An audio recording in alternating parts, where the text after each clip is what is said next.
and welcome to an episode of Fight Night Picks Live for Friday, December, what are we, the 21st? 21st. Really looking forward to today's episode. We've got some really great guests. Garry Tonon's going to be joining us, as well as Mike Pendleton. So, without further ado, let's get into it.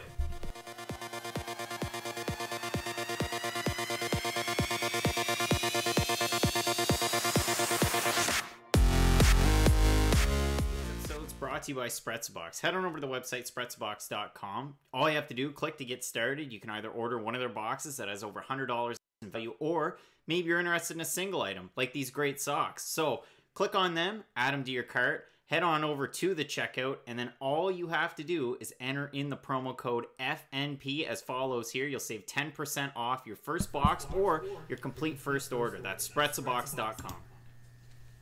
And here we are. We're back again. Exactly. And if you're joining us for possibly the first time, my name is Craig Allen with Fight Night Picks. You can find me on Twitter and Instagram at Craig Allen FNP. And joining me is... the better-looking Allen brother, Matt Allen. Again, I'm on Twitter, same thing, Matt Allen FNP. So yeah, we've got a really, really great episode. If you want to join us up in the chat, be sure to do so. Also, maybe think about throwing us a like and a subscribe. You'll know when we go live. Typically about once a week or so, we like to do a recap show called This Week in MMA. And we've been doing a lot more live streams and fight companions. So it's been a lot of fun for sure. We've got quite a bit going on with Fight Night Picks. I just updated the website. It's fightnightpicks.net. You can find articles, posters. You can find all sorts of different stuff. But I will put it up right here. Just had an article that came out today about John Jones and Alexander Gustafsson. I mean, you're really looking forward to this fight, aren't you? Yeah, it's going to be an amazing fight. Anyone who watched the first fight knows this fight is guaranteed to not be boring. I mean, they're pretty much kind of the same fighter. I mean, they do a lot of the same things. I mean, John Jones is a little bit better grappler. Gustafsson's a little bit better boxer, but they're very evenly matched. One single person questioned my title on Reddit, and that's where people will question your titles if they're not great. But I went with the greatest ever versus the greatest that could have been. You and I kind of talked about it. Some of our friends did. I was going to go with what? The greatest that never was. And I feel like that's a little bit harsh, especially because Gustafsson, it's not like he has no chance of winning this fight. I mean, their first fight was almost a draw. It was as close to title fight could get. So it wouldn't really age all that great. I mean, yeah, it all depends on how you see it. And Gustafsson had a weird path to his second title shot against Daniel Cormier coming off a TKO loss. It was due to a headbutt, though. Anthony Johnson. It was a weird one, but he got the shot, and that's the way that it went. So he beat DC. Yeah, well, let's get back to the ticker for just a second. And as you can see, and like I said, you can head into the chat right there. We've got a full schedule, quite a lengthy interview with Garry Tonon. Yeah, we do. BJJ specialist, MMA. Now he's becoming a superstar. Biggest prospect in all of MMA. Doesn't matter what organization, what weight class, he's the biggest prospect. And the best part about the conversation is it's not just BJJ, it's not just MMA. We talk about some of his really famous teammates. Yeah. He trains out of Henzo's in New York. He also trains with Danaher Death Squad and Evolve over in Asia, getting ready for his one fight. So we're going to talk about that. We're going to talk about maybe Gordon Ryan coming into MMA. Ooh. So there's some really good conversations there as well. I spoke with Mike Pendleton, MMA journalist, and we get into UFC Milwaukee. He was there live. We also get into UFC 232, and at the end of the episode, Matt and I are going to go through some of the bigger news from this week. Yeah, a lot happened this week in MMA. There was quite a bit that happened. Some new fight announcements, and maybe some division changes from some different fighters. So let's get into the interview with Garry Tonon, and if you want to comment, you've got questions you want to ask us, head into the chat, and we'll be sure to answer them. Awesome, Garry. Well, thanks so much for joining me. What do you have on the go today? Oh, man, just like finished up training all day, trained jiu-jitsu, then got punched in the head a bunch, and then I got to go teach my classes in like 30 minutes. Awesome. Well, like I said, I won't keep you for too long, but a lot of people know you as a BJJ ace. You've had the chance to take on some big names in the sport. A lot of people that, MMA fans would really recognize. Martian Held, Gilbert Burns, Vinny Magalhaes, to name a few. But the one that really stood out to me, and I've watched this over and over again, Rousimar Palhares at Polaris 3. How did that come together, and what was it like to take on such a big guy? Well, I think somebody interviewed me, and because we were getting heavy into the leg lock game, somebody interviewed me and asked something about whether or not I'd be interested in competing against Palhares. And I think, so I obviously answered yes, I'd really love to compete against him sometime. And because, we were trying to prove that, what we were doing was, better than anything else that anybody else has been doing. And he was one of the most, well, I don't know if respected's the right word, but one of the most recognized for using those techniques in the sport. So, I thought it was a great opportunity. It was a hypothetical opportunity at the time because they were just proposing it via question. And so I was like, yeah, it'd be a great chance to showcase our skills and, test ourselves and see how things are going, And I think that the guys from Polaris, among other people, I'm sure, got wind of the fact that I was interested in that. And, they contacted him. Apparently contacting him is a little bit difficult. You kind of have you have to talk to intermediaries. Otherwise you can't really, because he doesn't communicate. So, but anyway, eventually they just put the match together. They asked me if I was interested, and I thought it was an amazing opportunity, and it ended up being the best match of my life, in my opinion. So. Yeah, it was awesome to see. And then you joined One Championship about, last year, before it really blew up the way that it has in the last few months in North America. What appealed to you more than anything to join with One? Well, so I had just started having serious conversations with different organizations and things about actually starting my MMA career. And right off the bat, they just seemed the most genuine. Part of that reason was that I got to physically meet with them when they decided they were going to have. They decided first they were going to have me over for a seminar up at Evolve, and then we got to talking there. Eventually, set up a grappling match with Shinya. Then I got to experience their organization more when I did that, and there was nothing signed at that point for MMA. The MMA deal didn't happen. I want to say. Talks about that didn't really happen for 6 months after, that grappling match. But it was basically just a series of events where I got to meet with these guys and converse with them and talk to them and really feel comfortable with their organization and the people that work for them. I don't know if I would have felt the same way about other organizations if perhaps I had the same experiences, but it didn't really seem like anybody else was going as far out of their way, to make those kind of connections with me. Like I said, I just really like their the way that they do things there.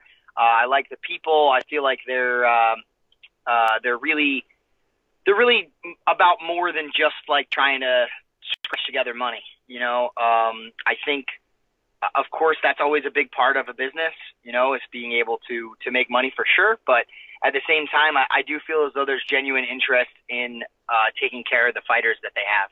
And it shows in everything that they do, in my opinion. And I really just don't think you see that with every organization at all. What's it been like for you seeing them adding names like Demetrius Johnson, Eddie Alvarez, Sage Northcutt, guys like that recently too? Well, I hate to just repeat myself from a different interview, but basically, I think the best way to describe it would be if you imagine that I had invested in One Championship as a company, right? And so I owned some part of their stock or something like that, right? And then all that stuff started to happen. I'd obviously be pretty excited because it would be a good thing. They're getting pumped up and people are talking about them more, and they got bigger name fighters and all this different things. But that's kind of the way that I picture it, because I had no idea that they were going to do that. Much like the average stockholder of any company would have no idea, what the company's necessarily going to do next for the most part. I had no idea that stuff was going to happen. But when I heard that it was, I'm a part of that organization. I was pumped, man, because obviously every bit of attention that gets drawn to that organization for whatever reason is going to at some point, reflect upon me and my career. So, it means big things for them as an organization. People are going to take them more seriously, but it also means big things for me. Even just the fact that I was fighting on the card immediately after they made all of those announcements was huge, because that's probably when the most eyes were going to be on the organization. I think they put together a really good card for a first card after they made all those announcements about DJ and Eddie and stuff like that. There was a KO in the first minute with the first fight, and it was just action packed. Petruzian on an amazing show. I thought my fight wasn't that bad. So I think it was cool, man. I had no idea. I had heard some rumors here and there. Chatri was saying some things like, oh yeah, we're talking to DJ, and and he even made some hints to me about some sort of TV deal like the TNT thing that these guys put together. But that was a long time ago, and I didn't really, what it sounded like to me was somebody trying to tell me things that I wanted to hear. Yeah. You know what I'm saying? And not in a bad way, not like he's trying to manipulate me or anything, but it's kind of the same thing that, like, if somebody comes to my school, and they're like, oh, I'm interested in this, this, and this, those are the things that I'm going to talk about. They're like, oh, weight loss, this, that, and the other thing, right? So, like, those are the things I'm going to tell them, like, they're going to get from coming to my school. So, I'd hear him say things like that, like, oh, yeah, you might see us, put on a fight in the U.S. or something. And it's like, it sounds nice, but I'm not 100% sure if it's really going to happen anytime soon. And it just seems like everything that he was even just, like, briefly hinting at is, like, starting to happen and more, so. I mean, that was kind of going to be my next question. I was going to hope it would have been a curveball for you, but you kind of just answered it. Do you think with the new Turner TV deal that there's a chance we're going to see a one card in the States soon enough? I mean, again, like I said, based off of everything that has happened, I would say it'd be odd if we didn't. I don't know when that's going to happen because they put out their schedules pretty early. I mean, I don't know how quickly they adjust their schedule, but I'm pretty sure they already have a schedule put out for 2019, and I'm sure they make minor adjustments here and there. But I would guess that it wouldn't happen until 2020, but you never know. Like I said, we've got tons of curveballs this year, so who knows? Exactly. So, I mean, you made not just your pro debut, but it was your MMA debut this spring, already 3-0.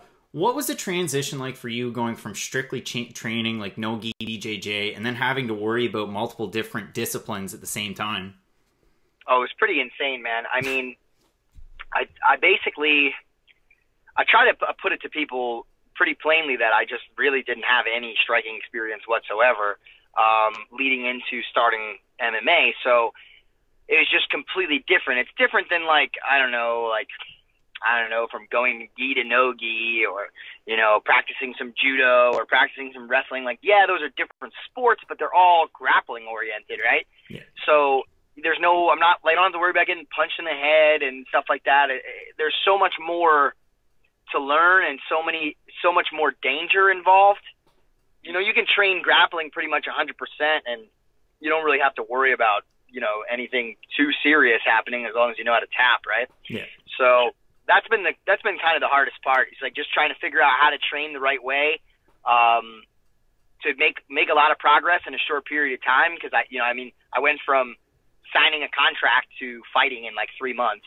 So being able to make a lot of progress in a very short period of time without like taking serious amounts of brain trauma and stuff like that. So that's the hardest thing, and that's, I don't know. It was very startling for sure, to say the least.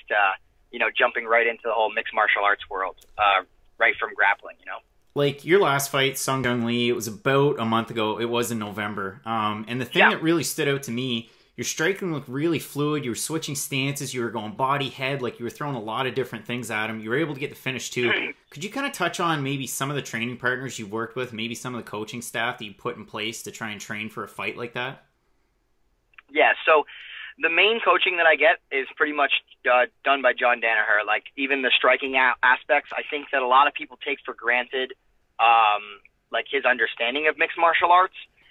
It's odd because that was kind of the only place people knew about him before, but now the whole grappling world knows about him from coaching us as jiu-jitsu athletes.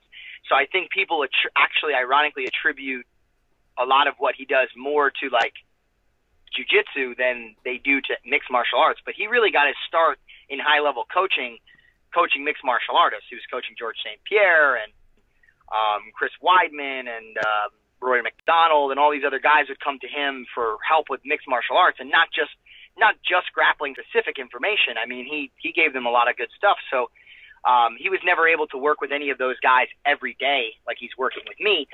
But I think some people look at it, I'm like, oh yeah, who's your striking coach? And I'm like, John, and people are like, what do you mean? He's a grappling coach.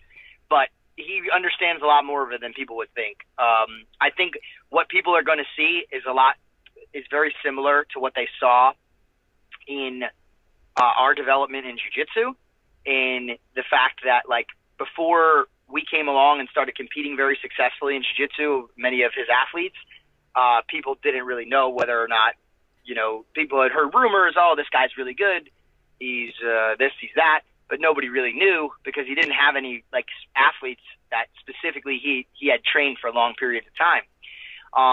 So I think what people are going to see is something similar start developing in mixed martial arts. You know, with myself, eventually Gordon's going to jump on board. I think they're going to start seeing us be incredibly effective in an incredibly short period of time, and they're going to wonder, like, hey, man, maybe there's something this guy's doing that other people aren't doing. And it's going to be a very similar story, I think, to like what happened in jiu-jitsu with our careers there. But basically, to answer your question, sorry, I got a little off topic there. But to answer your question, it's basically mostly John. Occasionally, I work with some of the kickboxing guys at Henzo's. Jamie helps me out in the Muay Thai room a little bit here and there, but I don't really do like a lot of pad work and stuff. You know, occasionally he'll talk with me too because I use a lot of his athletes because he runs like a little MMA program upstairs too to spar with and things. So there's some communication across the board at Henzo's between different coaches, but like I would have to just say John for the most part. It's like really most of my coaching. And it was neat to see Henzo's brother Hobson making his debut there at Bellator on the weekend. Obviously, he got a win. Neiman got a win. And it'd be great if we could see Gordon fighting here soon as well. Do you have any idea when he might make his debut? It's a good question. I think I want to say he's making good progress. He's not really doing like full sparring yet. And it's not like he signed any contracts or anything, so it's far off yet. Because I know when I signed my contract, that was 3 months before I fought. I don't think he has any intention of signing one anytime soon. I think I'm projecting at least a year or more before you see him step in a cage, but I could be wrong about that. That's just a general sense that I get. Also, I think he's still kind of like, you know, doing a lot of jiu-jitsu matches and stuff too, so. We'll see. He's shifted his focus from doing the whole gi thing to doing MMA now. So I'm sure he's making it a priority for a reason. So I know he wants to get in there eventually. Sounds good. Well, my last question for you. So 3 fights and 3 wins in 2018. What are your plans for 2019? So for sure, I wanted to try to fight as soon as possible after this last fight. I'm trying to squeeze in as much experience as I can. I'm kind of old, you know, for this game. Not really. I'm not that old. But at the same time, you know, I'm not 20. You know, I'm 27, and I don't want to be really fighting much longer than like 35. I feel like I screwed up if I'm fighting past 35, honestly. So I want to get as many fights in as I can. You know, a lot of people say things to me like, "Oh man, I don't know why you didn't end up in the UFC." You know, and I'm like, "Well, listen, best case scenario, okay? Let's walk through this for a second. I go into the UFC. I win, let's say, 7 fights in a row or something, right? Yeah. Okay? Then I go up against somebody like Khabib, who's has over 20 fights, not only 20 fights, 20 wins, then whatever amateur experience he has, then whatever combat sambo experience the dude had, and I'm going against him with 7 fights, right? Does that sound like a smart move? No. Not really. Exactly. So my main thing right now is to just try to get as much experience as possible. I want to fight as often as possible. So that's what you're going to see in 2019. Unfortunately, my turnaround time between my last fight and my next fight is not going to be as good. And the only reason for that is that they're putting on a big Japan show. It's going to be the first time they're putting on an event in Japan, March 31st. And I'm trying to get on that card. So if I'm going to do that, the only realistic window of time I would have had to fight would have been like sometime in mid to late January, and they couldn't get me on any of those cards. So basically, we're gonna have to wait till Japan happens, you know? Yeah, it'd be awesome to be on that Japan card. Seems like that's the start of the flyweight Grand Prix as well. So they're making moves and they're doing some cool stuff. And Garry, I really want to thank you for joining me. Good luck with the coaching and the training this winter. And for the fans watching at home, where can they find you on social media? And if you got any friends, family, or sponsors to shout out, let us know, man. Sure, absolutely. Social media is pretty easy. My 2 main social media sources are always Instagram. It's where I'm the biggest, and I post the most stuff, as well as Twitter. Twitter tends to get a little bit more dicey than the Instagram does because I know less people are watching. So if you want a little bit more edge, I guess, you should probably focus on my Twitter. But, yeah, I have a lot of fun with the social media. If anybody was to reach out to me, honestly, like, I pretty much respond to almost everything, whether you insult me and my family whether you say good things, whether you ask some questions. If whatever you put out there is interesting enough, I promise I'll be answering. I even try my best to answer some of the messages that people send me, even if it's somebody I don't follow or whatever. I really try to stay active on there as much as possible, because to me, like, you know, a lot of this whole thing with being a professional athlete has a lot to do with you know, filling seats, man. You know, like, people have to be interested in watching what you're doing if you expect to get paid. You know, somehow the money's got to come from somewhere. So, I mean, honestly, I genuinely just have fun answering people's questions and doing, you know, crazy stuff and talking shit to people. But at the same time, like, I think it's really important, and it's something that is missing, I think, from a lot of professional athletes that they don't realize. They kind of still think like amateur athletes, and they're thinking to themselves like, oh, yeah, social media, whatever, you know, and they put everything off. They never make posts or this, that, and don't shout people out. And it's like, I understand where they're coming from, because, like, at the same, like, I'm a fighter, right? Like, I want to focus on fighting, and that's what they're thinking, right?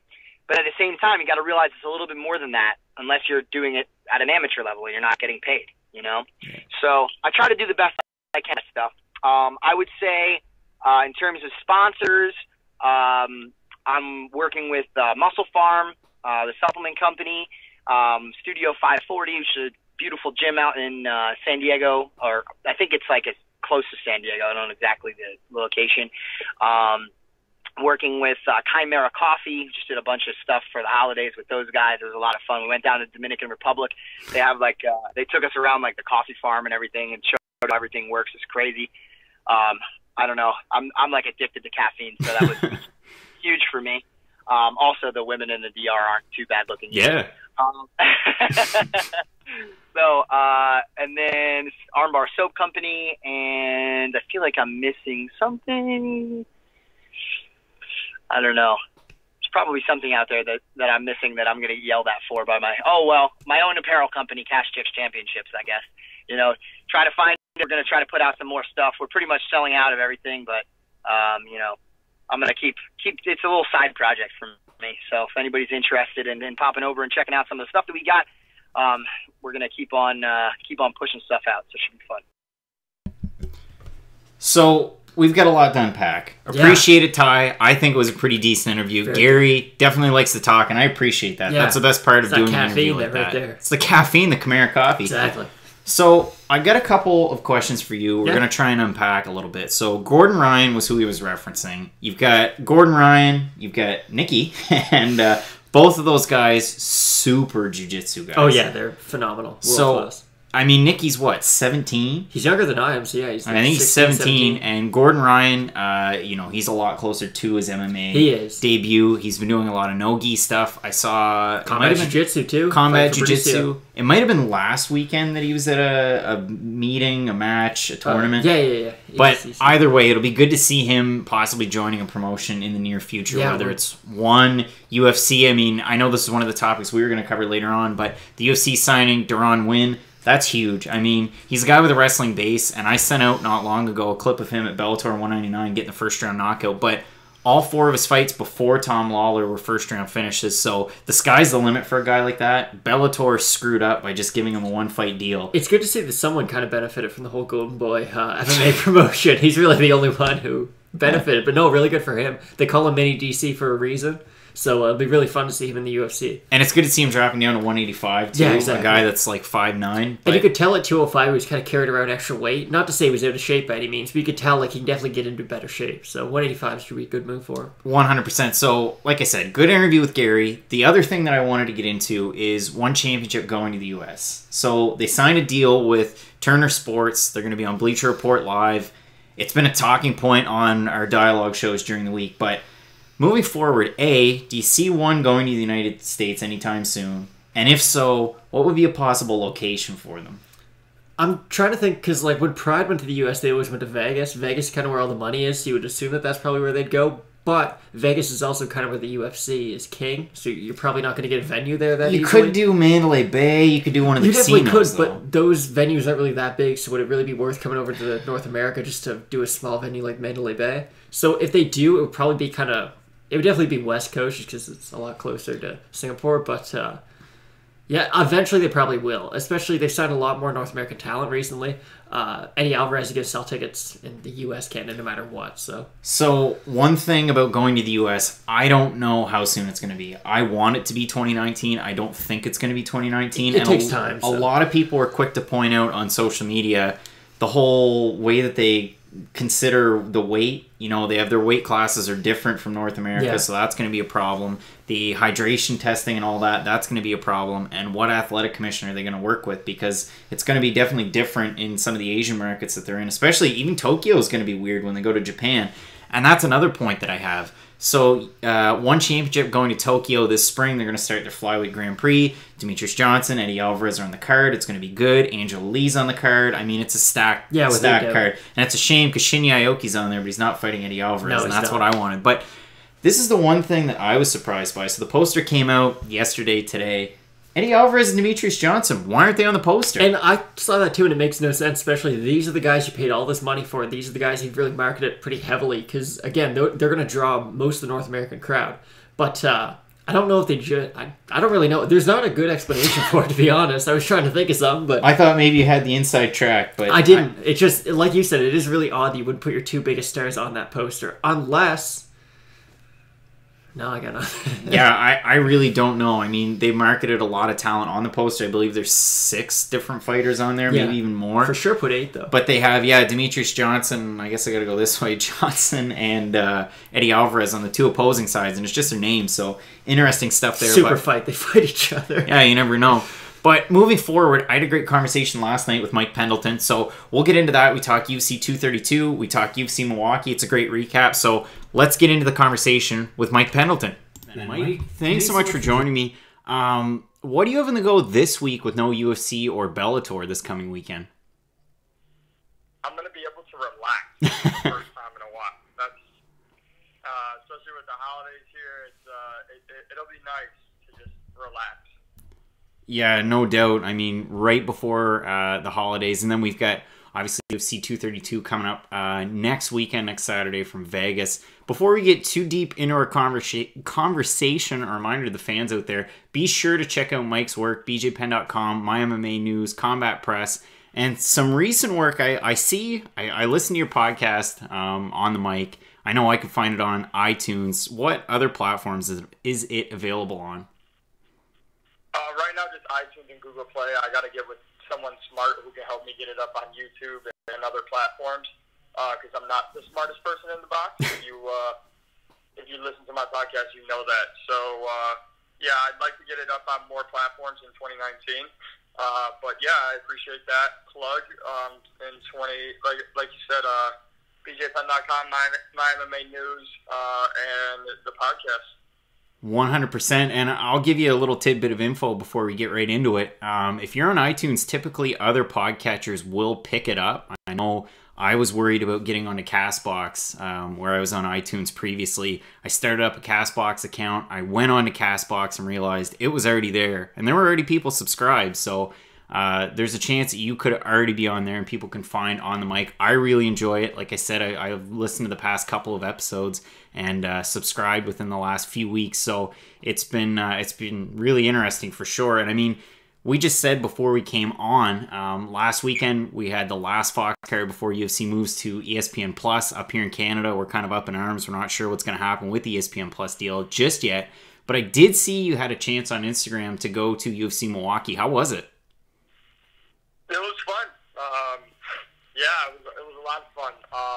It's also a lot more fun when the fights are ending at 9 p.m. local time compared to when I went to UFC 225 and the card was over at 1:05 a.m. local time. So it's a lot more fun when you can get out of there at a reasonable time. Yeah, I know with UFC Moncton that we had, what was that, the end of October, when I was there covering, I left the arena at 4 a.m. Like, it was late, and that was more to accommodate your Eastern time zone, your Central time zone. And I don't know if you knew, but I know a lot of people don't really think about it. There's another time zone. It doesn't just go to Eastern in North America. Here in the Maritimes, we've got that extra Atlantic time. And then in Newfoundland, they're actually a half hour ahead of us, which is kind of weird. But as far as Milwaukee was concerned, I heard the announced attendance was just over 9,000, and there's that brand new arena that seats about 17,500. Was it there a case where they roped off the top bowl? This is going to sound super ignorant of me, but I couldn't tell you because I didn't look up. I had amazing seats, and I was just focused on watching the fight. So I know it's probably not the answer you're looking for, but yeah, I didn't even really look up at all. No, I mean, that makes sense. I just found it weird. I know a lot of people pointed it out on social media, and I believe the last card that was in Milwaukee was like, what, 164? Like, it's been a while since Milwaukee's had a card. I know Chicago, you'd get more of the spotlight there, of course, and you had talked about it, 225. But, I mean, great fights on the weekend. I also saw that you'd taken a picture with Andy Wynn, and I got in some hot water for not nominating her for Top Walkout of 2018. I've got a show on Dialogue every day that I do, and Top Walkout went to, I think it went to Conor McGregor for UFC 229. So the next time you're talking to Andy Wynn, let her know there's no hard feelings there, okay? All right, you got it. I actually possibly working on something with her here coming soon. So, yeah, I'll let her know. How dare you pick Conor over her? Yeah, no, I had never actually talked to her before, never really interacted with her on social media, and yeah, the walkout that she had at Rising 13 made waves, and maybe it was a bit of an oversight. I don't know. It was a short list, and yeah, Conor ended up winning. I think it made sense, but either way, as far as Milwaukee was concerned, two of the biggest fights were definitely your main and your co-main. I know I did a live event companion, and I ran, I think it was like 6.5 hours from start to finish, so it wasn't too bad. But a lot of the conversations now centered around who Al Iaquinta is going to fight next. If you were Sean Shelby or Mick Maynard, what's the matchup you'd put together next for Al? That's such a tough question, man, because, and I hate to turn the conversation to somebody else, but I look at, like, a Max Holloway, right? Like, we got the numbers on Max, and I know that, you know, Al wants to be champion and numbers aren't all that, but I think you need to build fighters into a draw. And I'm not saying Max isn't a draw, but the numbers are what they are. I think it's a reported 250 or just a little north of 250 for the pay-per-view buys with his fight against Brian Ortega at 231. So for me, you know, everyone's like, oh, let's get him to fight Conor, let's get him to fight. I don't see it. I understand he's the number 4 ranked lightweight now after the rankings update. I think if I'm looking at an Al Iaquinta opponent, I gotta find someone that's going to be a draw. You know, there's got to be someone in this world that the UFC can give Nate Diaz to come back, and I think Al Iaquinta could be that guy. I think you're kind of riding high on his momentum. I think it's, I won't say a safe fight, but I don't necessarily think you're going to get a knockout in that fight. Nate's hard to finish, and so is Al. I think it'd be a fun, competitive, tough fight. Leave both guys a little battered and bloody.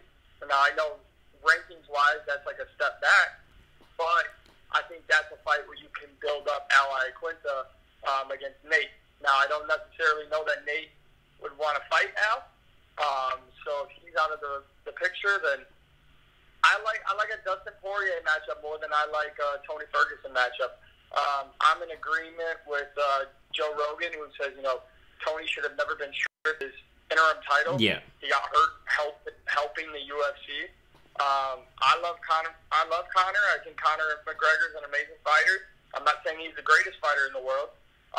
He's obviously the number 1 draw in the UFC, but I don't think he gets the immediate rematch. Now, I'm not Dana White. I don't make fights. But I'm not Sean Shelby. Sean Shelby, Nick Maynard, they make the fights. Dana White just promotes them. So I'm neither of those three. I'm those 3 guys. But for me, if I'm looking at it, I go Tony Ferguson, Khabib. Then I let Dustin Poirier fight either Conor or Al, and I see what Nate Diaz is up to. I mean, I can't disagree with you there. I think the fight to make is the Conor fight with Al. I just don't think it wouldn't make a whole lot of sense for Conor McGregor. You know he wants that rematch. At the same time, would it draw pay-per-view wise? I mean, yes, from Conor's perspective, it will, but would that even be the main event of a pay-per-view? I don't really think so. Just due to the current landscape and the way things have shook out in the last, I want to say, year, 2 years, where, like you said, I mean, Tony Ferguson really shouldn't have been stripped of the interim belt. You look at Colby Covington, and love him or hate him, I mean, you stripped him just like that. It seemed to be a pretty easy decision on the UFC's part. So I definitely agree with you. I think Iaquinta, whether or not it's Poirier or you have McGregor, you saw Diaz still in the mix, and at the same time, Ferguson and Khabib, I've been of the camp where I think Tony Ferguson's probably one of the tougher outs in the division, and realistically probably has the most well-rounded skill set in the division. You can say what you want about Khabib's wrestling. His striking certainly has improved, but for me, Tony Ferguson is the most complete lightweight and poses probably the toughest test to the majority of the division. I mean, it is the UFC's most stacked division, and I even saw it today, and I won't tread into this too much, but Gregor Gillespie getting a fight with Yancy Medeiros, I mean, that's really significant in that division as well. Yeah, no, the lightweight division is stacked from ranked opponents to non-ranked opponents. I think there's a lot of good fights to be made. And, we'll see what happens, man. Again, I really haven't looked at any matchups or tried to play matchmaker in my head until you and I just started talking tonight. But, and I don't want to sound cocky here, but the breakdown I have is really the only breakdown I can see making sense. Yeah, like be convinced to coach Conor, and it makes sense. Some people are saying you're his coach, you get him ready no matter what. But it's just like Dana White said after the Floyd boxing fight match. I don't know if I call it a fight. After the Floyd boxing match, you make that much money. Why would you want to fight again? You don't need to fight again. And yeah. I'm not, covering Conor here, but I don't think he gets up for an Al fight. What's the point? What's the draw? What's the selling point? Where's the story to it? There's no title. I eventually do think we'll see Conor at 170. And I'm really looking forward to it. I mean, we've got some great matchups. It's really top-heavy again. And even into 2019, I mean, you're talking top-heavy. The UFC, where they canceled UFC 233, or I guess postponed it, moved some fights around today as well. Announced that Gegard Mousasi's out of his fight against Rafael Lovato Jr. at Bellator 214. As far as UFC 233 is concerned, and I'm not going to ask you for a ranking. Typically, I ask, if you could give it a letter grade, what would you give it and why? But your excitement level, if I can go off of that from a 1 to a 10, what would you give it for UFC 232? 11. I think we have I'll have to do due diligence, pull up the entire card. But I'll just start with the main co-main event. I mean, we're talking about possibly, all due respect to Alexander Gustafsson, possibly 3 of the 4 main fighters as 3 of the greatest fighters we've ever seen. Again, all due respect to Alexander Gustafsson, I think he's an incredibly talented fighter. But for me, John Jones, pound for pound, greatest ever. He is my GOAT. I hate that conversation, but he is my GOAT. And then you look at Chris Cyborg, who can beat her? Who can beat her? And I think if anyone can beat her, it is probably the most underrated, undervalued, underappreciated champion, not just women's champion in the UFC, and possibly ever. And that's Amanda Nunes. I actually think that I'm more excited for Nunes Cyborg than I am for John and Alexander Gustafsson, because finally, this is what happened, right? We're gonna be excited for John Jones, Alexander Gustafsson, and I can tell you what's gonna happen.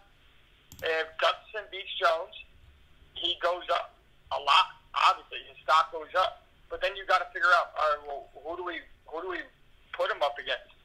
Is Anthony Smith the guy? And I love Anthony Smith, but do you put that on an ESPN card? You have to have champions that not only sell but are marketable. And I'm not saying that Gustafsson isn't, but you have to believe they're in much better shape with John Jones as champion than they are with Alexander Gustafsson. I love Gustafsson, but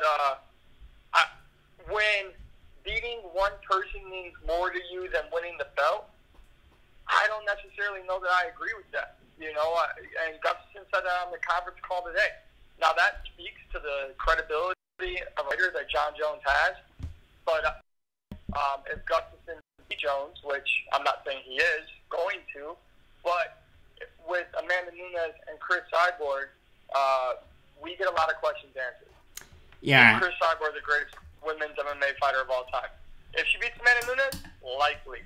And then you turn that conversation right around. Amanda Nunes beats Chris Cyborg, I think without a doubt, greatest female fighter of all time. All due respect to those that came before her. You've got your first ever champ as a woman, you know, and you have the unbeatable Chris Cyborg being taken down by Amanda Nunes. So I think my excitement level just in the main and co-main is through the roof. And then if you look at the whole card, top to bottom, I mean, you have, I'm pulling it up right here, Carlos Condit coming back finally, right? Yeah. Against Michael Chiesa, making his welterweight debut. That's a lot of fun. Another Ir Latifi, Corey Anderson, love that fight. And then the big one, right? I think it's the people's main event. I know Ariel likes to use that a lot. Chad Mendes versus Alexander Volkanovski. I love that fight. How good did Chad Mendes look in his last fight? Looked incredible. Is that your next featherweight contender? Likely, yes. I think Zabit and Jeremy Stevens might have something to say about that. But yeah, I would say Mendes and Volkanovski. That's a big one. And then here's what I love: prelim card. You got one of my favorite fights of the year: Kat Zingano versus Megan Anderson. Obviously, Megan looking to bounce back from that Holly Holm loss. So it'd be interesting to see her up against Kat, who I think gets a title shot. For sure. At either division with a win.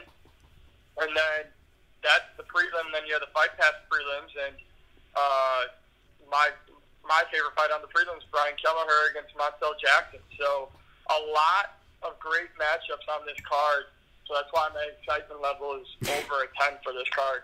I mean, I can't disagree with you. I am going to be doing a live event companion like I've been doing in the past couple of weeks. But I'm only going to do the main card just to kind of save myself a little bit of grief. Because 6.5 hours is a lot of talking, especially when you're working through all the ads. And there's a plenty. So it's a little bit different than when you're actually at the event live for sure. But you answered all the questions that I really had for you. I mean, one of the major ones... No, I mean, you did a great job. One of the major ones was going to be whether Cyborg, if she gets the win, is she the greatest of all time in women's MMA? But really, if Nunes wins, same deal.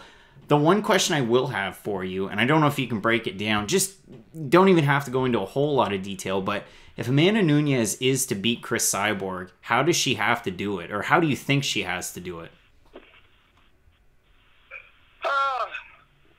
Well, it'd be crazy for me to sit here and say knockout, right? Yeah. I feel like I'd be ridiculed on social media and anyone who listens to this interview. But is her power not there? I mean, we're talking about a woman going up in weight, which means she's going to carry that power with her up to 145. I think she has very underrated power. So you've got me leaning knockout TKO because I want to say it to answer your question, but I think more likely if I'm a betting man, I'm going to either submission or decision. It'll be interesting, man. That's a very good question because that's hard to answer. Because again, I would like to say TKO or KO, but feel like the safer answer is either submission or decision. I mean, the one thing I would say is just looking at, her prior opponent, Cyborgs, that is. You look at Holly Holm, you look at, Yana Kunitskaya, and the one thing that Holm and Kunitskaya did well was the clinch game. And then Kunitskaya trying to go for the takedown as well. And I could see Nunes actually doing it successfully. So I think you're right. I mean, submission, possibly decision. If you're into the betting game, maybe the odds are decent on that one. And before 232, I'm definitely gonna have to delve into those and some of the prop bets as well. yeah, like I said, you answered all the questions. I really appreciate your time, Mike. And I mean, we're headed into a really busy 2019, like I said earlier. So for everybody watching and listening at home, what do you have going on in the new year? Where can we find your work, and where can we find you on social media? Well, I hate that I hijacked all your questions. So I don't know if you have anything else for me, but no, I appreciate you having me on. Like I said, most of my writing is on My MMA News and bjpenn.com. We'll be talking to a few people, or maybe at least one person from UFC Milwaukee, and then next week I'll get into my 232 preview. I like to do a lot during fight week, not really a lot beforehand. And then, I don't know, like I said, try to get 2019, try to get the podcast on more platforms, try to get it uploaded onto YouTube, and try and actually launch my podcast with BJ Penn. So hopefully coming to YouTube in 2019, and then on Twitter at MP2310. I'm starting to use Instagram more, but I never remember Mike P2310. So, yeah, I'd say Twitter's the best place to follow me, and that's just MP2310. Great speaking with Mike. I mean, it was a great conversation. We really covered Milwaukee. We had one hell of a long live stream. Did. So basically, it was high energy, and then we got low energy, and then we got high energy for the co-main and main event. So. No, but it was great having Mike joining us. I see John says interesting match, but Nate now that fight will never happen. No. Yeah, I mean it's a tough one, but who do you give Al Iaquinta at this point? I think give Al Iaquinta to Justin Gaethje, just because that's a fight that would really people just know who those names are based on the excitement value. Nate needs a big name if he's going to fight again. Connor needs a big name if he's going to fight again. I think Dustin deserves more than Al. No disrespect to Al, just he's knocked out Eddie Alvarez, Justin Gaethje, and Anthony Pettis in a row. In any other division other than the lightweight division, that gets you a title shot, and no one's arguing that anyone else should be the number one contender. It's just Tony Ferguson's pretty much unbeatable. But so yeah, I'd say do Gaethje and Al as the next big fight in the lightweight division. I mean, that's fair. There's so many different matchups to make. The best part of that interview, well, not the best part, but the light bulb going out behind me. You probably noticed it during, but yeah, that was fun. We've got so many different topics that have come up this week. It's been weird because it's not a UFC fight week. It's not a Bellator fight week, but it's been a constant stream of news. It seems every day something's come out. So one of the biggest news items from the week, Gegard Mousasi, Rafael Lovato Jr. at Bellator 214. As Scott Coker says, the UFC ran out of bullets and they had to kind of flee, and they decided to take the talent from UFC 233 and disperse it, mostly among ESPN Plus card on the 19th of January from Brooklyn. But Mousasi Lovato Jr., that was going to be the co-main. That was a big fight in the middleweight division. It really was, because Gegard Mousasi, he's known, doesn't matter if you like Bellator, if you like UFC, you just know who Gegard is, so everyone's going to watch him who just likes MMA in general. So yeah, that's a really big hit for Bellator. That date's just kind of cursed, really. I mean, he's an international superstar, even dating back to his days fighting in Asia. Dream. He's yeah, fun everywhere. For sure. And for Lovato Jr., another BJJ superstar. I had him on the show a couple of months ago, I think. Yeah, not too long Spoke ago. with him before his fight with John Salter. That was the one. And for Lovato Jr., and I spoke on this a little bit yesterday in the Dialogue show, but don't take another fight. Do not take another fight in this co-main, because you could end up like Frankie Edgar against Brian Ortega, and that's how quick a shot goes. And I mean, you look at the middleweight division in Bellator, it's relatively stacked. It's a decent division, but it's good for, John Salter just got a win against Chidi and Jokwani, and you're right back at it again. So if you're Lovato Jr., just stay put, hold on for Mousasi, and hope that you can get something later on in the spring. I could see them maybe trying to do Lovato, or how major is the Mousasi injury? Have they released anything? They haven't really, no. Okay, I was going to say, if it's major, and I know Bellator's not really in the interim title business, but if Lovato Jr. wanted to pay, he could fight Lyoto Machida. Yeah, I mean, we waited, 18 months for Brent Primus to come back, and there was no interim title there, so I don't think that's going to happen. Another big point of news this week were the fight announcements, and I've got 6 of them in front of me. So we'll go with the first ones, the first ones coming up. Yeah. So you've got John Lineker. This was just announced against Corey Sandhagen. Ariel Helwani from ESPN said they're going to add this to ESPN Plus on January 19th. This fight. Does this fight make sense for John Lineker's ranking? Yes and no. John Lineker, no one in the top 15 wants to fight him because he's impossible to knock out, and he hits like a truck. I've said this many times before. I'm a really big John Lineker fan. But his last two opponents, he lost TJ Dillashaw, no shame in that. Then he beat Chito Vera, who was this big up-and-comer, beat the brakes off him. And then he fought Brian Kelleher, who, again, he's a really good up-and-comer, who just beat Renan Barão. I know that doesn't mean that much anymore, but still. And, he lit him up for 3 rounds, then knocked him out in the third. So no one in the top 15 wants to fight him, so they just kind of have to keep on getting these prospects. But why would you want to rush these guys knowing that they're not going to beat Lineker? Like, Lineker needs a Marlon Moraes, Cody Garbrandt, not Dominic Cruz anymore, but he needs, like, a top 10 ranked guy, eventually. Yeah, he's got to fight somebody up there, and I think he's, you and I kind of liken him to a Jessica Andrade. Exactly. Both Brazilian, both tons of power, and nobody wants to fight them. No. So it's tough for John Lineker, and for Corey Sandhagen, if he gets a win, if he's able to get one, yeah, great opportunity, but I don't feel like this one's going to play out in his favor. It's a big mountain to climb. It is for sure. Another big fight that was announced, and I touched on it yesterday with Mike Pendleton, that's when we spoke, but Gregor Gillespie fighting Yancy Medeiros, and I sent this tweet out, and somebody really disagreed with me, but this is Gillespie's biggest test, and this is a tough test. I mean, Yancy Medeiros we saw against Cowboy Cerrone. Yeah, it didn't go his way. He's moving back down, 155, taking on Gregor Gillespie, a wrestle-heavy guy. Yeah. And the two styles, I don't think they're going to go together very well. And Yancy, he does everything quite well, but he's a tricky fighter, and he's been around for a lot longer than people realize. Like, he was down at 155 before. Yeah. He fought Dustin Poirier, missed weight pretty bad, and then you get knocked out, you fight Dustin Poirier, it happens, it's not that big of a deal. But yeah, with him to do, Gregor Gillespie, he's looked really good, but just the level of competition hasn't been there. A lot of people want to say he's the next champ, he's the next guy to beat Khabib, and he could be. It's just, from his resume so far, there's really no proof of that. So Yancy's a really good kind of first step, and if he gets this, maybe fight into the top 15 after. Yeah, I mean, I think that has to be the route at this point, but the top 15 so stacked. Exactly. But Gregor Gillespie, a guy, obviously the wrestling pedigree, the win over Rinaldi, I would put quite a bit of stock into it, just the way that he did it. I mean, took him down, had him back flat. Well, dropped him like in the first 30 seconds. Yeah, exactly. Too. I mean, it was just a great performance. In his last one against Vince Pichel, that was a good win.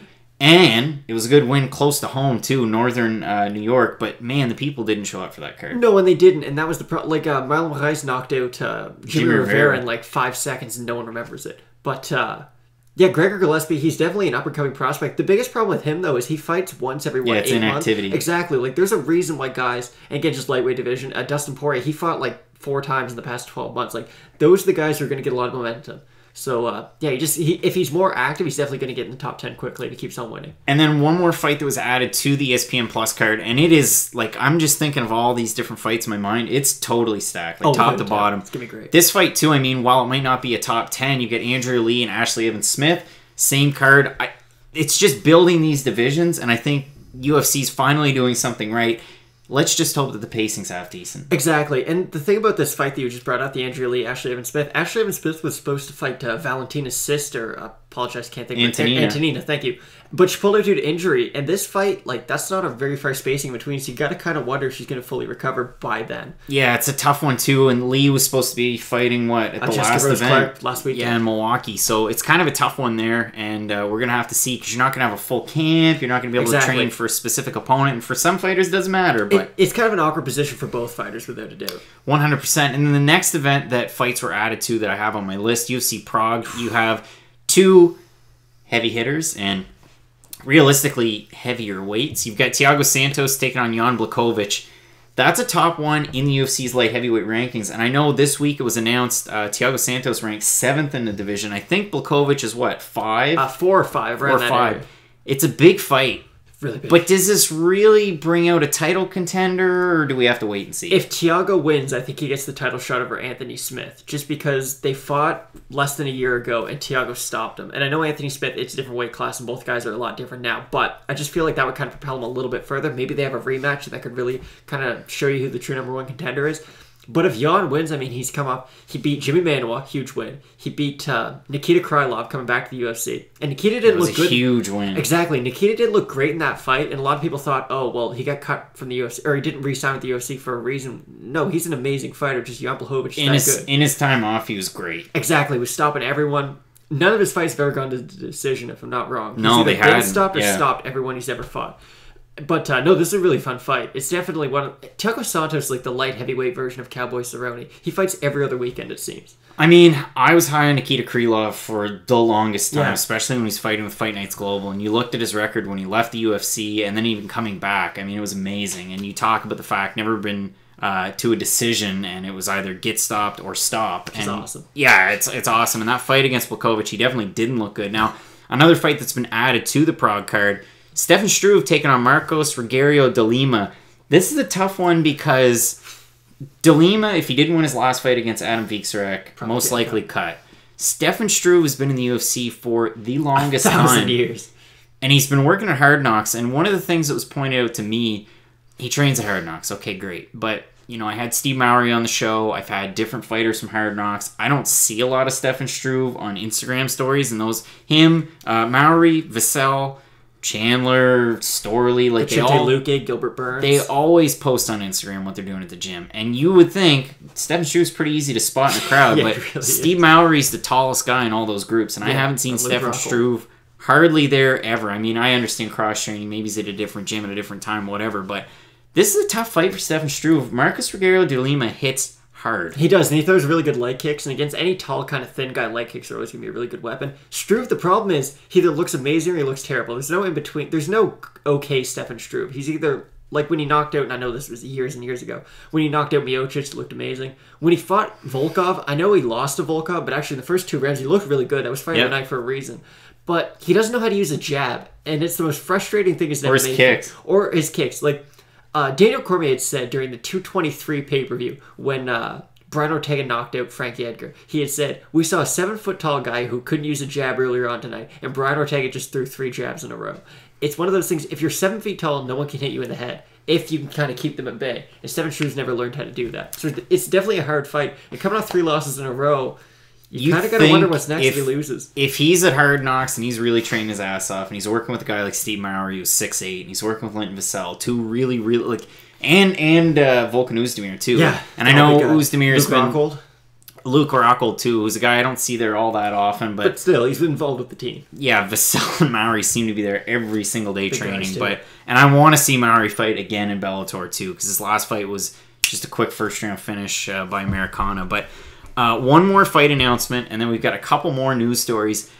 Aspen Ladd taking on Holly Holm at UFC 235. I read this initially and went, whoa, pump the brakes. This is way too much too soon for Aspen Ladd. And then I went back and looked at her body of work, and you might sit there and say yourself, oh, well, Tanya Evinger, that doesn't mean a whole lot. But when she was in Invicta, tough girl. A lot of big wins. I mean, a win over Yana Kunitskaya. She beat a lot of top talent there. She was a champ for quite a while until she came over and fought Chris Cyborg. Look into this as much as you want to, but Aspen Ladd beat... Sajara Eubanks. She beat Sajara Eubanks, but she beat Evinger way easier than Cyborg did. Yeah. And again, they both knocked her. It's comparing apples and oranges, but still, she's been dominant the whole way through. She's never really faced any opposition. Holly Holm's by far going to be her toughest competition, but I find Aspen Ladd's strengths are Holly Holm's weaknesses. Holly Holm has good offensive wrestling, as we saw in the Megan Anderson fight. She took her down a lot. She did quite well on the ground. But Holly Holm on her back, she's lost is kind of a strong way of putting it. But like when we saw Misha take her down, she didn't know what to do. She has good takedown defense. I will say Holly Holm's improved a lot since... Oh, without a doubt.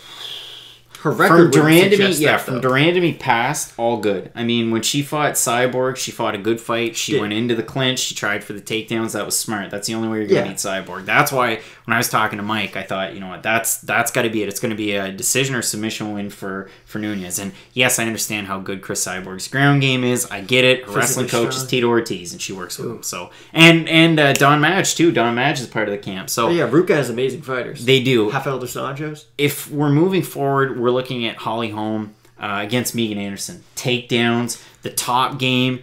Megan Anderson doesn't have a ground game, though. I realize that. Like, if we're giving fighters ranks out of 10, Holly Holm's ground game might be a 3. It's just Megan Anderson's is a 0, so it looks a lot better. That. But Holly Holm's looked a lot better in her last few fights. She's employed the low kick. She's done a lot of different things. And if she's looking to win a fight, maybe by decision, the point, some different things. Like she's not just throwing that same 3 or 4 straight combo. 3 kick. Yeah, exactly. So moving forward, this is a great fight at the top of the women's bantamweight division. Winner probably gets title shot. A fight that needs to happen to move the division further. Because if you're not going to take a chance on Aspen Ladd, Holly Holm, what else are you going to do? Exactly, and that's my last thing on women's bantamweight fighters don't fight. Like, No. it's the weirdest thing ever. You'll see men's bantamweight, too. For some reason, those two divisions don't fight. It seems like ranked heavyweights, light heavyweights, whatever, lightweights, ranked fighters in most divisions fight.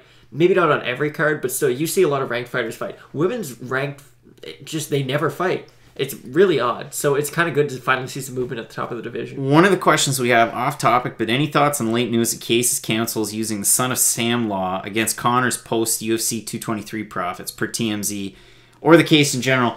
I personally don't have a lot invested in it. I talked a little bit about, the continuances on Connor's side, on Khabib's side. We're going to find out in January. And then you've got lumped in there Dylan Danis, Takugov, and I believe there's one more fighter. Makhachev? Was he Islam Makhachev was a part of it. There's a lot going on with that post-UFC 229 fallout. With 223, we haven't heard a lot. No, we With haven't. 223, it was what? Michael Chiesa against Connor. It was Ray Borg against Connor. And then the whole Ray Borg Did stuff Rose kind of Namajunas fizzled out. file Rose anything? Namajunas, and when's she going to fight? But as far as Michael Chiesa is concerned, I haven't read a whole lot into it, so I personally couldn't comment on it. But I do appreciate the question, and it's something I'm going to have to look up. So the next time I'm doing a show, I will have an answer for you, John, on Michael Chiesa. I'll save that, because that's what I do. It is. I've got nothing for you. It's a good way, if I don't have the answer, I will find it for you. And the two topics that I have left, one of them is important, one of them is not important. Let's start with the non-important one first, and it has to do with women's fighting, and it relates to Amanda Nunes. This whole Chris Cyborg nonsense coming out today, and I know, it was clickbait, it was all day, Chris Cyborg falling out of a shopping cart, and she twisted her ankle, and then there was a close-up of her ankle twisting. How many times have you played basketball and somebody throws a nice handle on you and you slip? I mean, it happens all the time. 5. How many times are you walking out on the ice and you fall or you bend your I your can't ankle? skate. One other thing. If we look at this video, it's in California. Well, when is there snow in California, in Southern California? Never. Not very often. How do I know what time of year that video is from? Like, there's no particulars on this. It's just, it's ridiculous, and it's trying, you said, and I'll put my tinfoil hat on, it's a conspiracy. It's Especially- really silly just before a fight, and you said, oh, well, it could affect the odds. I don't really think it will, but it's just... It's silly. It's just silly. And the thing is, and the only reason I say it could affect the odds is all of her teammates were the ones who were retweeting it. It wasn't like Amanda Nunes' team were retweeting it, so I do think a lot of it is they're going to try to get the odds down a little bit on Cyborg, bet on her because they know she's probably going to win that fight. I personally, going into this fight, Tinfoil hat. we're a week out now, a day over a week out, and we're going to be doing the live event companion for the main card. But this far out, I feel like, and I know a lot of people feel this way, I feel like I don't have to spend hours and hours and watch oodles of fight tape to try and guess how this one's going to go. Exactly. But I will say, and I could be totally wrong, but I will say, the winner is definitely, you have to consider either Amanda Nunes or Chris Cyborg, best women's fighter of all Without a time. doubt. Yeah. It's going to be an amazing fight, too. I would say this is fight of the night if the main event wasn't the main event. It's going to be competitive, I think. I'm looking more forward to the co-main than I am the main event. We've already seen the main event before. This co-main, and Kristen King made a good point on Dialogue today. We've never seen these two fight. They're the two best fighters in their divisions, and say what you will about women's featherweight, but this is a super fight. I think you need medical help if you think that's better than the main event. This is a super fight. There's a lot of people that are looking more forward to this co-main. The main event is arguably the greatest fight of all time. That happened the first time. Both guys are pretty much the exact same.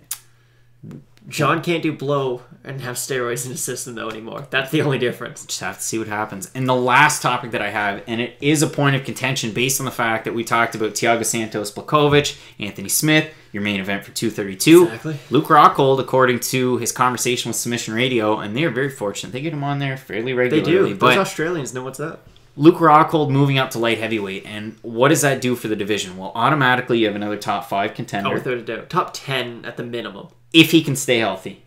Again, Luke Rockhold has that Gregor Gillespie problem. When's the last time Luke Rockhold fought? It was 221 against Yoel Romero when he got knocked out. Before that, he fought David Branch. He looked okay in that fight. Didn't look amazing. He didn't look good. And he then- could have lost that fight. I wouldn't look into it that much. It's just David Branch is a good fighter. He's not a great fighter. Luke Rockhold is a great fighter. He should be good fighter. He should beat anyone who's not in the top 3 of most divisions. But before that David Branch fight, he had like a year and a half layoff from the Bisping knockout. Injuries are the problem. They Whether definitely it's a concussion, whether it's, knee issues, whether it's the shin issues. He had that problem with the shin, and then before the Chris Weidman fight, I said, hey, watch out for that shin, and Yep, he's out of the fight. So Well, he had Staff in that Chris Weidman fight. yeah, Still there's beat him.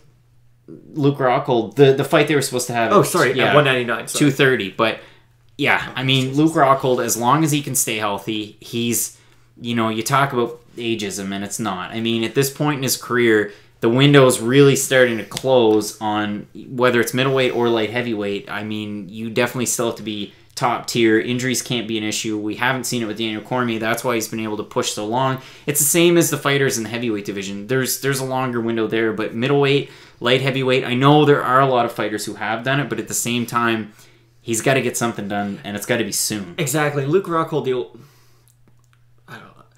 I know the weight cut was really tough on him, and Luke, I don't want to use the word chinny all that often, but Luke Rockhold definitely couldn't take it. He didn't have an amazing chin, and I don't think that's a controversial thing to say. And at 185 was really fortunate, because a lot of divisions have trouble with these old guys keep on beating the younger guys. The younger guys can't really go up the rankings, so you kind of have new depth in the division. But, I mean, middleweight has all these really good young contenders all of a sudden. They've got, of course, Israel Adesanya, Kelvin Gastelum moving up weight. That mixes a lot of things up. Yeah. Robert Whittaker, of course, being your champion. So, middleweight, it's kind of a young man's game all of a sudden. So, for Luke Rockhold, there's no sense why you don't move up. Light heavyweight's much more of a shallower division. And Luke Rockhold's huge anyway. He's going to be bigger than a lot of light heavyweights, no matter what. So, I think it's a really good move. I mean, I think moving forward, there's a lot of moving pieces in the light heavyweight division. We've seen fighters like Dominic Reyes, Anthony Smith. There's been a lot of movers and shakers, even Shogun, who all of a sudden now... Shogun could fight till he's 70 and I will watch. Yeah, so would I. So, moving forward, a lot of great fights. We talked about some of the fight announcements. We had the conversation with Garry Tonon. That was a great one. It really was. If you want to go back and watch that interview, I suggest you do if you possibly missed this and joined us halfway through. Also, great conversation with Mike Pendleton. I'm looking forward to having him back on the show. It was great. It was his first time on the show, and it's always great to bring new journalists and new fighters on. It's cool for us. And moving forward, I'm sure we're going to be doing a lot more collaboration with videos like this and different interviews heading into the new year. So be sure to follow us. I'm on Twitter and Instagram at CraigAllenFNP. You can find Matt on Twitter, @MattAllenFNP.